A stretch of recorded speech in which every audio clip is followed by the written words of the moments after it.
Hello and welcome. Oh, I've just suddenly thought I need to check my microphone. Helps, doesn't it? Yes, I'm on my snowball here, just checking all systems are running. And now that we're on, I'll be better turn my heater off. Okay. Yes, that makes sense, doesn't it? Turn your heater off, Steph. Then hopefully everybody can hear me okay. So, welcome. You can actually, that side. You can actually see my sign today. Stephanie Lester, Fibre artist. And today what I want to do is to show you around the tools that I use to not just make the sculptures really, but also to prep the fibres.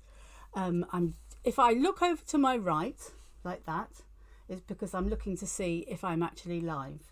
And I can't see that I'm live at the moment, so just one sec.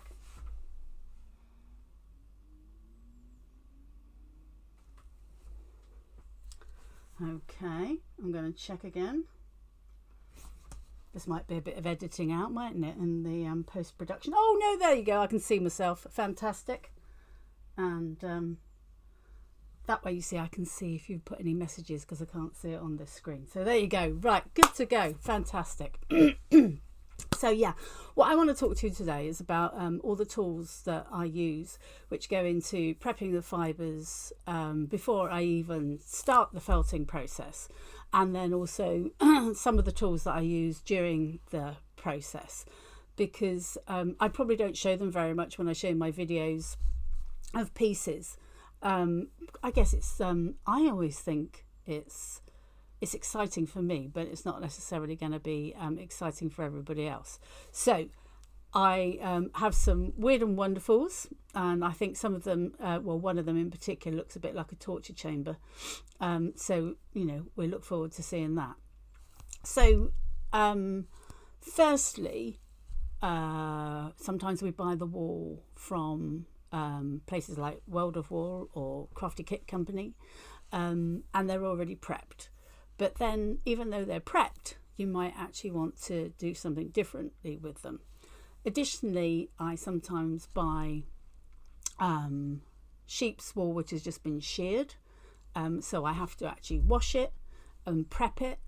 And quite often I will use that for core wool rather than from the difference between the core wool and the final layer that you get to see on the sculptures is the core wool has basically been washed and carded, and I have a carding machine to show you.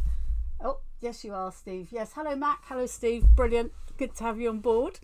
I've got a carding machine. In fact, if I point the right way, oh god, I'd make a really bad weather girl, wouldn't I? I always say that. There, it's my carding machine, and I shall bring that to the front in a moment and show you why we use a carding machine. But first of all, and I guess I should get that ready for you first, is the torture chamber, which when you wash wool, well, I guess we all know, don't we, when we wash our jumpers and things, quite often it doesn't necessarily felt, but it clumps up a bit, and that's why when we take our jumpers out of the washing machine, we either dry them flat or stretch them a bit if they've lost their shape. It's exactly the same with the loose fibres. When you get them from the sheep and you wash them, they clump up a bit, not necessarily felting, and so you need to use what is called a picker. Okay, and I'm going to put it on the table behind me. Let me move some of these little things out of the way first. Let me move that out of the way. My blending board, which I will show you. Okay, now then, are you ready for this?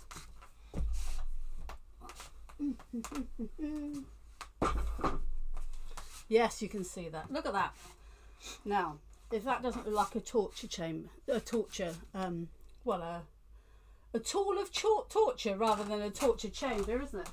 But basically, what you have here are obviously a bed of nails above and a bed of nails behind, and I would normally do this outside, number one, and also clamped to a table. But you can see with the bit I've got in there that just by pulling it backwards and forwards, it basically pulls out those clumps. And obviously I don't put my hands anywhere near it. She's now looking for the, oh, there it is. With this marvellous wooden tool that I would actually push the wool in this way in order to obviously keep myself and my fingers away, and then that would push the next bit in, which would then catch it. And as you can see, because I haven't got it clamped down, I'm having to work at it a bit. But you can also see how when it comes out, I guess you can also see it's not exactly a light piece of work. You will feel like you've had a nice workout by the end once you've actually done this. And it's why when I do it, it has to be a nice day, have to be outside with the chairs, give it a good old go, and you do quite a lot at a time. It's not something that you get out, do a couple of pieces and then get it ready. But it's also why over in my racks over there, I've actually got wool in bags which has already been washed, ready to go through the machine when I can get myself together to do it. And also behind my sign here, I've actually got a freezer where I've actually prepped fibres ready to go, all the different stages, so that when I'm ready to go, I can get on with it. So I'm going to take that off now. That was just a brief introduction to the workout. I suppose I could actually, put together a woolly workout, couldn't I? Get your picker out and do your woolly workout. There must be some sort of muscle that you're exercising in order to do that.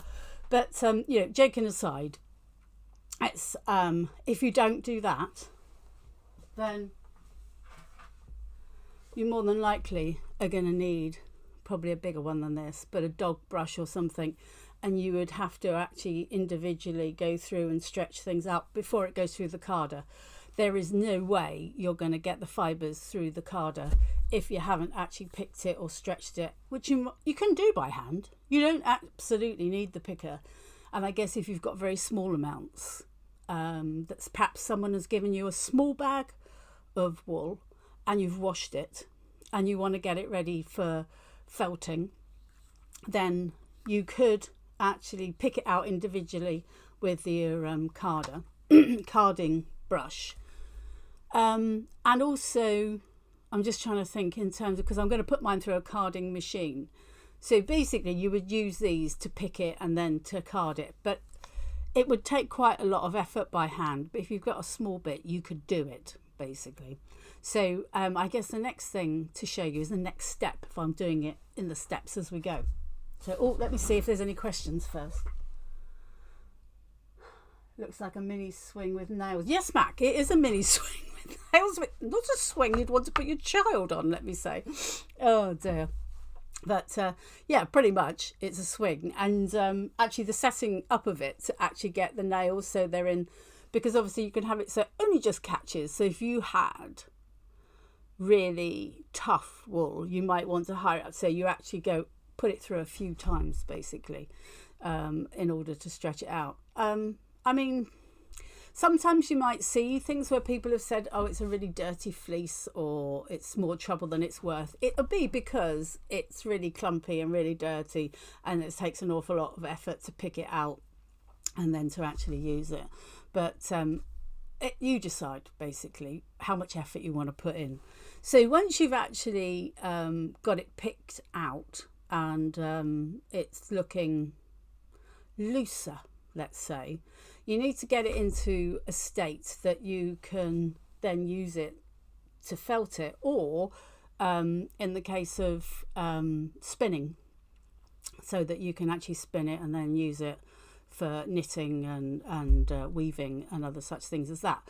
But there are lots of different stages that it can go through to get it to whichever stage you want. Now, carding is perfect for needle felting, because the way the machine prepares the fibres is it mixes them up so they're not all going straight, but in a kind of uniform way. So when you take it and wrap it round things and use it, you can actually guess and know how you're going to manipulate it and what shape it's going to do, as opposed to if you had clumps here and clumps there. You would roll it up and then one end would actually be, you know, thicker than the other end. Hence, I mean, I used the phrase the other day, which is fluffy is flexible. So it's like once you've carded it, it's all nice and fluffy. And so we spend our time, number one, putting the air into the fibre and then basically squishing it out. But it's so that you're basically getting it into a form that you can actually then sculpt it, and at that point you're then going to condense it. That's pretty much the process. So let me bring round my carding machine, which is on wheels, you'll be pleased to know. Bum, ba-dum, bum, bum. Bum, bum, bum, bum, bum. There we go. We can see that, can't we? Yes. So that's just the I have actually, well, it helps if I put it the right way around, doesn't it? So we've actually got the handle this side. This is actually attached to the trolley. Now, another little thing you'll be pleased to know, I don't waste anything. This is my waste, as I call it, my waste tray.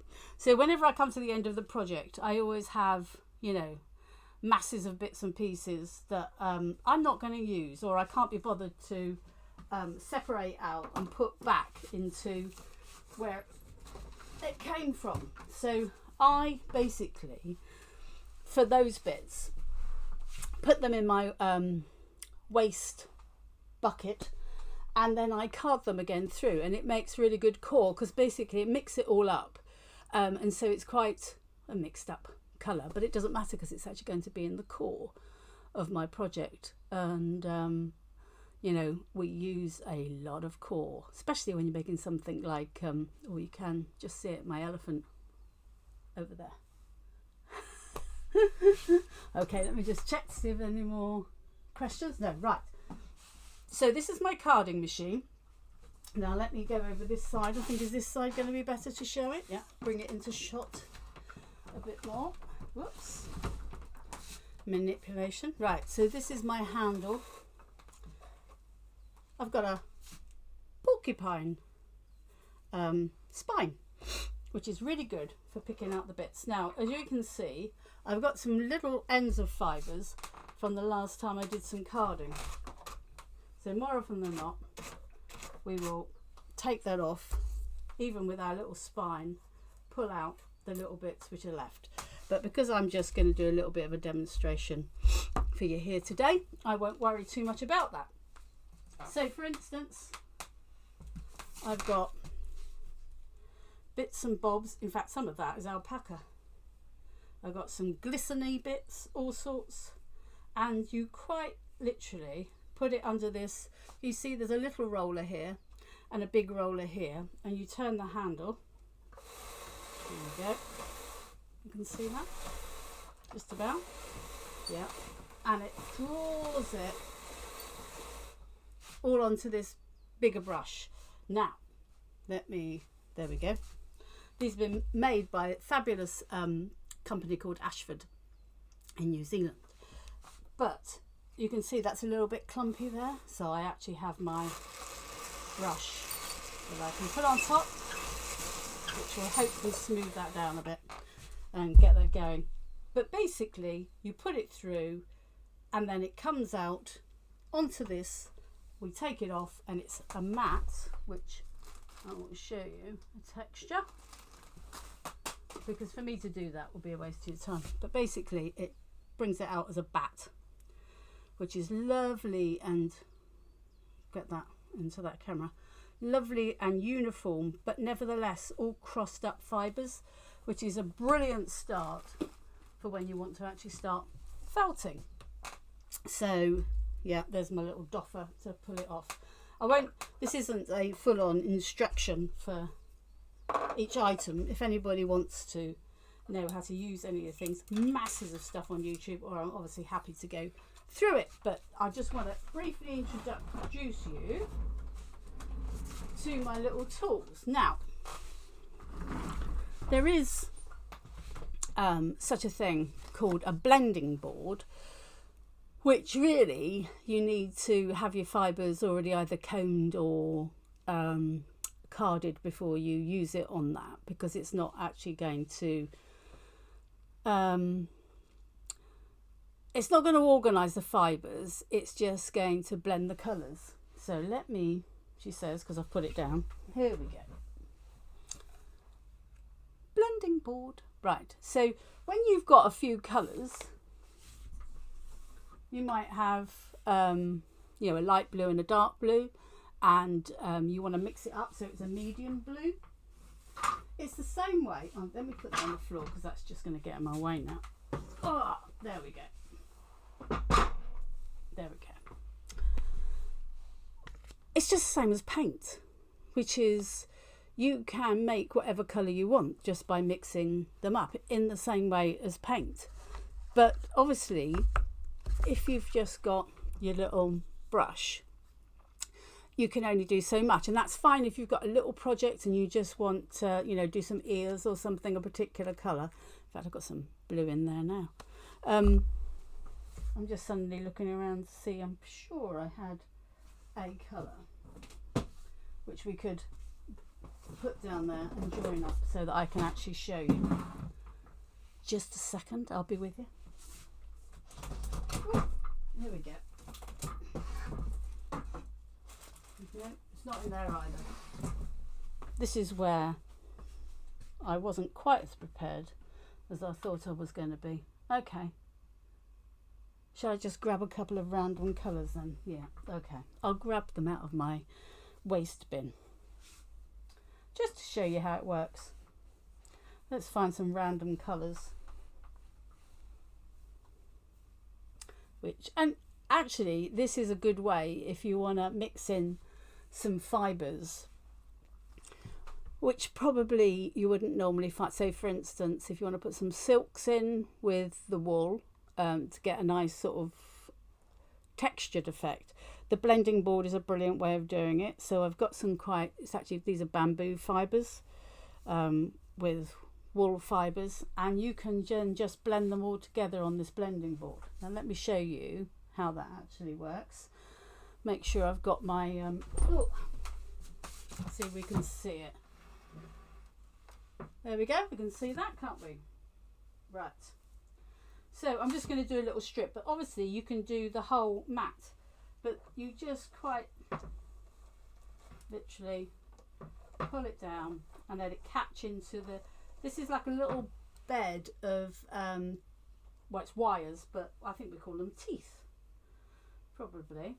And once again, you can, you know, blend it the first time like you would with paint. You might blend it the first time and then think, oh, actually should put a little bit of yellow in there. Now, as you can see, this is still, I don't know if you can see. Can you see that it's coming up off a bit? So by using the little brush, we can get it so it's well held within the teeth. And then let me put my nice little shimmery number on there too. Here we go. And a bit of yellow. Haven't really caught that very well, so I'm going to hold that there.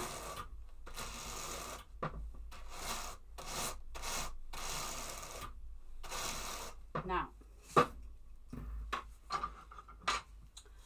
depending, I'll sit down so you can see me. Depending on what you want to do with this, you can just pull it off so you can use it for felting. But there are these wonderful little battens, shall I call them? Rounded battens, that if you wanted to roll up what's called a row leg, which people use it for spinning. So that's why I say these tools aren't just for needle felting, they're for spinners and for just preparing wool for whatever process you then want to put it through. So I'll show you what you would do if you would roll it up. So basically you would start to pull it off of the mat and you would roll it up. Now this is where the porcupine would come in handy. Hopefully you can hear me in the microphone there. The porcupine comes in handy because as you roll it up, if you haven't quite caught all of the fibres, you can roll it round. Okay, now I'm going to undo that because for me, I would just pull it up. Okay, and so I have very loosely blended that, so I could easily now put that back down and blend it some more. There we go. Pull that off, and keep blending it basically. And obviously this piece of equipment isn't quite so big and chunky as a carding machine, and obviously isn't quite as expensive as a carding machine. So a blending board, and once again you would just put it up and keep mixing it basically until you're happy with your colours, which you would then take off and use in your felting project. Let me move that out of the way. There we go. Bring those combs to the front. So once again, we're still in the preparation stage. We still haven't done any felting whatsoever, which I suppose that's why, it's great that you can actually get the wool which is already prepared, or you can actually take it back to basics yourself. And some people actually have their own sheep. And in fact you can buy the fleeces from people who have their own sheep as well. So if you really want to use a sheep that you know the name of, and then you could even dye the wool, so you can take it to whatever level of detail that you want to. So the only other thing I think I'll show you today, which is in for the prep, is the combs, because quite often people on the groups say, oh, I've got some wool but it's really long and it doesn't seem to be felting very easily, and that's more than likely because it's actually been combed, and it might have been combed into a slither, so that's actually like a small, so it would be a much smaller, longer piece like that, as opposed to a bat, which basically is, if it came straight off of the carding machine, it would be that wide. And that's because the process of combing actually separates the hairs and has them all going in the same direction, which is brilliant for when you actually want to produce a top coat of, say, fur, where you actually want them to be all loose and everything. So when something's been combed, let me just briefly show you what that means. These are very sharp again. We love using very sharp inputs, so can you see those? So that's a comb. Okay, so you have one of them which is actually strapped to the bench. I mean, I have seen people do it in their hands. Yeah, good luck with that. So you basically get the wool onto the combs. Once again, I'm not going to go into the full technique of doing this, but just to show you, so this is something which has been previously carded, and so, oops, she drops it on the floor. This has been previously carded, so it's got mixed up fibres, so it's me now trying to separate them. So basically you then use this bed of nails, as it were, the comb, and you pull it across and down, across and down, across and down, and basically I'm transferring the fibres. Can we see? I'm transferring the fibres onto here, and you go backwards and forwards several times until you've actually got them quite separated. I am actually using quite a crinkly wool here, but basically the more you do it, the more straight it will be. There we go. Pop those down. And obviously, as I say, you can actually use dog and cat brushes to do your own little mini blending as well. So, there we go. Okay, no questions. So you're either transfixed or just thinking, what the hell is she talking about? Okay, so that's all for prepping of the fibres that I go through. I'm trying to think, is there anything else of prepping? No, those are my main machines that I use, and obviously washing and a spin dryer. I have a spin dryer just for wool, by the way. I don't share my spin dryer with my clothes. With my wool, you'll be pleased to know. So just to very briefly then say, when I'm actually making my pieces, there are a couple of other things that I use a fair amount, and a few of them you might be surprised about. I use hair straighteners, which is one of the things that I get asked a lot is when it comes to making things like ears, because they're quite thin, and obviously you start felting it flat, and use your needles on a mat, and when you take it off it fluffs it up quite a lot, and it can be quite frustrating, and if you need it really, really thin, like I did for my feathers for my kestrel, to have some hair straighteners that you can actually put the wool in between and just give a good old with steam, and makes it very, very flat, which is so hair straighteners are a marvel. On the other side of it also, nothing wrong with a little curling tong. If you need to, curl the edge of an ear or something like that, and just to make sure, because you can bend felt and things obviously, but the best way to keep it in place is if you steam it, and then it's like more of a permanent bend and things. Okay, yeah, so apart from that, obviously needles and all the normal. Let me have a double check, see if I've got anything else. No, so that's kind of like a whistle stop tour of the tools in my studio. I've hit the 30 minutes already, but if anybody has any questions, or if that was too much of a whistle stop tour and you'd like to see something in a bit more detail, then please do shout. There are many, I use things like skewers and all sorts, but that's probably for another day. You can basically buy everything fully prepped and ready to go if that's how you want to start your needle felting journey. But you can also, as I say, buy a sheep, call it Clara, have her sheared.